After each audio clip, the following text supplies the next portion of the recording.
Hello, welcome back to my YouTube channel. അപ്പോൾ ഇന്ന് നമ്മൾ ഇപ്പോൾ ഇവിടെ ഈസ്റ്റർ ഹോളിഡേയ്സൊക്കെയാണ്. അപ്പോൾ 4 ദിവസം അവധിയാണ്, ഫ്രൈഡേ ടു മൺഡേ. അപ്പം എവിടെയെങ്കിലുമൊക്കെ പോവാം എന്ന് വിചാരിച്ചിട്ട് ജസ്റ്റ് ഒന്ന് ഇറങ്ങിയതാണ്. അപ്പോൾ നമ്മളിവിടെ ഇംഗ്ലണ്ടിലെ ഷോപ്പ്ഷയർ എന്ന് പറഞ്ഞിട്ട് സ്ഥലത്തുള്ള കാർഡിംഗ് മിൽ വാലിയിലാണുള്ളത്. ഇത് ബേസിക്കലി ഒരു വാക്കിംഗ് ട്രെയിലാണ്. ഇതിൻ്റെ ഉള്ളിൽ തന്നെ പല പല ട്രെയിലുണ്ട്. ലൈക്ക് റിസർവോയറുണ്ട്, വാട്ടർഫോൾ ട്രെയിലുണ്ട്.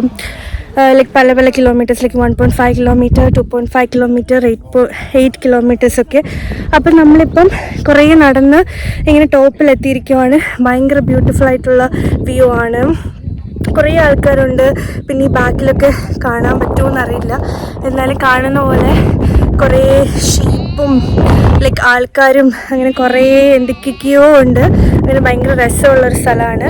അപ്പം ഇന്നത്തെ കാഴ്ചകൾ ഇവിടെ നിന്നാണ്. Okay, first things first, how do you get here?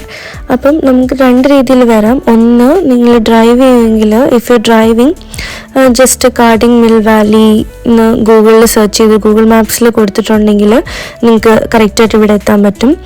And ഈ വാലീൻ്റെ ബേസിൽ തന്നെ കാർ പാർക്കുണ്ട്, നാഷണൽ ട്രസ്റ്റ് കാർ പാർക്കുണ്ട്. അപ്പം അത് പ്രെറ്റി സ്പേഷ്യസ് ആണ്. പക്ഷേ എന്നാൽ പോലും വീക്കെൻഡ്സിലോ അല്ലെങ്കിൽ നമ്മൾ പോയ സമയത്തൊക്കെ കാർ പാർക്ക് ഫുള്ളായിരുന്നു. അപ്പം പക്ഷെ പ്രശ്നമില്ല, നമുക്ക് അതിൻ്റെ പുറത്ത് തന്നെ കുറച്ച് സ്പേസ് ഒക്കെ ഉണ്ട്. അപ്പോൾ റോഡ് സൈഡിൽ പാർക്ക് ചെയ്തിട്ട് പോകാൻ പറ്റും. നമ്മളങ്ങനെയാണ് പാർക്ക് ചെയ്തിട്ട് നടക്കുമായിരുന്നു. ഇനി നിങ്ങളിപ്പം പബ്ലിക് ട്രാൻസ്പോർട്ടാണ് പ്രിഫർ ചെയ്യുന്നുണ്ടെങ്കിൽ അതിനും ഓപ്ഷൻസ് ഉണ്ട്. ഇതിൻ്റെ അടുത്ത് തന്നെ ഒരു 15 മിനിറ്റ്സ് വാക്കിൽ ചേർച്ച് സ്ട്രെറ്റൺ എന്ന് പറഞ്ഞിട്ടൊരു ട്രെയിൻ സ്റ്റേഷനുണ്ട്. അപ്പം നിങ്ങൾക്ക് അവിടുന്ന് അങ്ങോട്ടേക്ക് ഒരുപാട് ട്രെയിൻസ് കിട്ടും. അപ്പം അങ്ങനെയും നിങ്ങൾക്ക് ട്രാൻസ്പോർട്ട് ചൂസ് ചെയ്യാൻ പറ്റും. ഇനി അടുത്തത് എന്താണ്, like what to expect on the trek. അപ്പം ഇവിടെ ഒരുപാട് ട്രെയിൽസ് ഉണ്ട്, ഞാൻ മുന്നേ പറഞ്ഞതുപോലെ. അപ്പം നിങ്ങളുടെ എനർജി ലെവലും ഇൻട്രസ്റ്റും അനുസരിച്ച് നിങ്ങൾക്കത് ചൂസ് ചെയ്യാൻ പറ്റും. ആൻഡ് നിങ്ങൾ ചൂസ് ചെയ്യുന്ന പോലെ ആയിരിക്കും അതിൻ്റെ ഒരു ലൈക്ക് ചാലഞ്ച് എന്ന് ഞാൻ പറയും. കാരണം ഇപ്പം ചിലതൊക്കെ ആണെങ്കിൽ ഇറ്റ്സ് എ മിക്സ് ഓഫ് ഇൻക്ലൈൻസും പിന്നെ സ്റ്റീപ്പും ഒക്കെയാണ്. അപ്പം അതനുസരിച്ച് നിങ്ങൾക്ക് ചൂസ് ചെയ്യാൻ പറ്റും. അപ്പം മനസ്സിലാവും. പക്ഷെ ഞാൻ കണ്ട ഒരുപാട് പല ഏജ് ഗ്രൂപ്പിലുള്ള ആൾക്കാരുണ്ട്, ഫ്രം കിഡ്സ് ടു വളരെ ഓൾഡായിട്ടുള്ള ആൾക്കാരൊക്കെ. വളരെ ഓൾഡല്ല, എന്നാലും കുറച്ച് വലിയ ആൾക്കാരൊക്കെ വരുന്നുണ്ടായിരുന്നു. പിന്നെ ഒരുപാട് ആൾക്കാർ അവരുടെ പെറ്റ്സ്, എസ്പെഷ്യലി ഡോഗ്സ് ആയിട്ട് വരുന്നുണ്ടായിരുന്നു. അപ്പം നിങ്ങൾക്ക് പല വെറൈറ്റി ഓഫ് ഡോഗ്സിനെ കാണാൻ പറ്റും. പിന്നെ അതുമാത്രമല്ല, ഒരുപാട് ഷീപ്സ് ഇങ്ങനെ, ഇത്രയും ലൈക്ക് ഷീപ്പ് അല്ലെങ്കിൽ ലാംസിനെയൊക്കെ ഞാൻ അടുത്ത് കാണുന്ന ഇപ്പോഴാണ്. അപ്പം ലൈക്ക് അങ്ങനത്തെ ആൾക്കാർ, ആനിമൽസിനെയൊക്കെ കാണാൻ പറ്റും. പിന്നെ പോണീസ് ഉണ്ട്, ഇങ്ങനെ ഗ്രേസ് ചെയ്ത് നടക്കുന്നത് കാണാൻ പറ്റും. അങ്ങനെ അപ്പോൾ അബ്സല്യൂട്ട്ലി സ്റ്റണ്ണിങ് ആയിട്ടുള്ളൊരു വ്യൂ ആണ്. ഫുൾ ഗ്രീനറി, നമ്മൾ പോയ സമയം കൂടി ആയതുകൊണ്ടായിരിക്കും ഫുൾ ഗ്രീനറിയും പിന്നെ ഇങ്ങനെ ഗ്രേസ് ചെയ്ത് നടക്കുന്ന ഹോഴ്സസും ഷീപ്സും ഒക്കെ ഉണ്ടായിരുന്നു.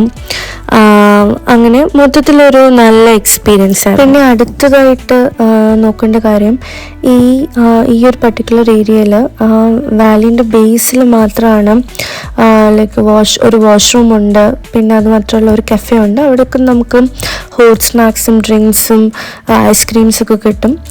സോ അത് കഴിഞ്ഞിട്ട് എന്തെങ്കിലും ഒക്കെ കഴിക്കണമെങ്കിൽ ലൈക്ക് ധാരാളം പിക്നിക് സ്പോട്ട്സ് ഉണ്ട്. അപ്പം നിങ്ങൾക്ക് ഫാമിലി ആയിട്ടൊക്കെ വരുവാണെങ്കിൽ പിക്നിക് മാറ്റ്സും അതുപോലെ തന്നെ ഫുഡ് ഐറ്റംസും അങ്ങനെ ഒക്കെ കൊണ്ടുവരാവുന്നതാണ്. Like bring plenty of water അല്ലെങ്കിൽ ഡ്രിങ്ക്സ് ആൻഡ് സ്നാക്സ്, അതൊരു നല്ല ഓപ്ഷൻ ആയിരിക്കും.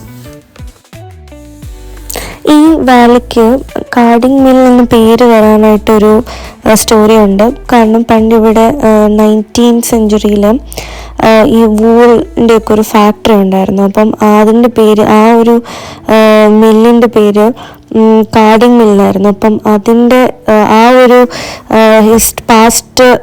ഇൻഡസ്ട്രി പാസ്റ്റ് വെച്ചിട്ടാണ് ഈ സ്ഥലത്തിന് കാർഡിംഗ് മിൽ വാലി എന്ന പേര് വന്നത്. പിന്നെ നമ്മൾ അവിടെ നിന്ന് ഇറങ്ങിയതിന് ശേഷം ഒരു സീനിക് റൂട്ട് എടുത്ത് അടുത്തുള്ളൊരു ടൗണിലേക്ക് പോയി. അപ്പം ഈ താഴെ കാണുന്ന സ്ഥലത്തൂടെയാണ് നമ്മൾ നേരത്തെ ട്രക്ക് ചെയ്ത് പോയത്. Actually if you are not interested in hiking, നിങ്ങൾക്ക് ഇങ്ങനെ ഈ റൂട്ട് എടുത്തിട്ട് കാറിൽ ഇതിൻ്റെ ടോപ്പിൽ പോയിട്ട് ഒരുപാട് വ്യൂയിങ് പോയിൻറ്റ്സ് ഉണ്ട്. അപ്പോൾ അവിടെയൊക്കെ വണ്ടി നിർത്തിയിട്ട് ഇങ്ങനെ പല പല കാഴ്ചകൾ കാണാൻ പറ്റും. അപ്പം നമ്മൾ അതുവഴി എത്തിയത് ഷ്രൂസ്ബെറി എന്ന് പറഞ്ഞിട്ടൊരു ടൗണിലേക്കാണ്. അതൊരു 1000 years ഓൾഡ് ആയിട്ടുള്ള ഒരു മെറ്റീരിയൽ മാർക്കറ്റ് ടൗൺ ആണ്. ഇവിടുത്തെ ഏറ്റവും വലിയ പ്രത്യേകത പറഞ്ഞാൽ, അല്ലെങ്കിൽ മോസ്റ്റ് ഫേമസ് എന്തിനാണെന്ന് ചോദിച്ചാൽ, ഇത് birth place of Charles Darwin ആണ്. അപ്പം ഇതൊരു സ്മോൾ ടൗൺ ആണ്. അപ്പം ഇവിടെ നടുക്കൂടെ ഒരു റിവർ പോകുന്നുണ്ട്. അപ്പം ഈ റിവർ സെവൺ, അപ്പം അതിന് ചുറ്റുമായിട്ടാണ് ഇത് ഈ ഒരു ടൗൺ സിറ്റുവേറ്റ് ചെയ്തിരിക്കുന്നത്. അപ്പോൾ ഇത് അവിടുത്തെ ഒരു ഗാർഡൻ ആണ്. അവിടെ ലൈക്ക് കുറച്ച് ഇപ്പോൾ ഒരു ഡേ സ്പെൻഡ് ചെയ്യാനും മാത്രമൊക്കെ ഉണ്ട്. കുറേ ഹിസ്റ്ററി പാക്ഡ് വിത്ത് ഹിസ്റ്ററി ആയിട്ടുള്ളൊരു സ്ഥലമാണിത്. അവിടെ കാസിലുണ്ട്, അബിയുണ്ട്, അങ്ങനെ കുറച്ച് അത്യാവശ്യം സാധനങ്ങൾ. പിന്നീട് ഞങ്ങൾ പോയി നമ്മുടെ സ്റ്റേയിലേക്കാണ്.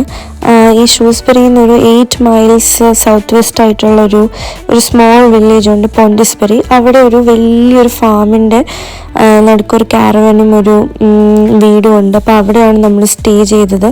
അപ്പോൾ അവിടെയും കുറേ നല്ല വിഷ്വൽസ് ആയിരുന്നു. അവിടെ പീക്കോക്ക് ഉണ്ടായിരുന്നു, കുറേ ലാംപ്സ് ഉണ്ടായിരുന്നു. പിന്നെ ഇത് അങ്ങോട്ടേക്കുള്ള വഴിയാണ്. അപ്പം ഓൾ ടുഗദർ ഒരു ഡിഫറെൻറ്റ് എക്സ്പീരിയൻസ് ആയിരുന്നു. ഇപ്പം ലാമിങ് സീസൺ ആയതുകൊണ്ട് കുറേ കുഞ്ഞു ലാംപ്സിനൊക്കെ കാണാൻ പറ്റി. അങ്ങനെ വി എൻഡഡ് ഒരു short and sweet trip with chole bhature. So if like whether you're after breathtaking views അല്ലെങ്കിൽ ഒരു പീസ്ഫുൾ എസ്കേപ്പ് ആണ് നോക്കുന്നെങ്കിൽ, or just a good leg stretch ഈ കാർഡിങ്ങൽ വാലിയും അല്ലെങ്കിൽ അതിന് ചുറ്റുമുള്ള ഈ സീനിക് റൂട്ട്സും ഷ്രൂസ്ബെറി എന്ന ടൗണും ഒക്കെ അതിന് ആപ്റ്റായിട്ടുള്ള ഒരു ലൊക്കേഷൻ തന്നെയാണ്. ലൈക്ക് ഒരു കുറേ നമുക്ക് അവധിയൊക്കെ കിട്ടുമ്പോൾ വണ്ടി സ്പെൻഡ് ചെയ്യാൻ ഇതിലും വലിയ ഒരു ആപ്റ്റായിട്ടുള്ള സ്ഥലം വേറെ ഇല്ല. Thank you for watching my video. See you next time.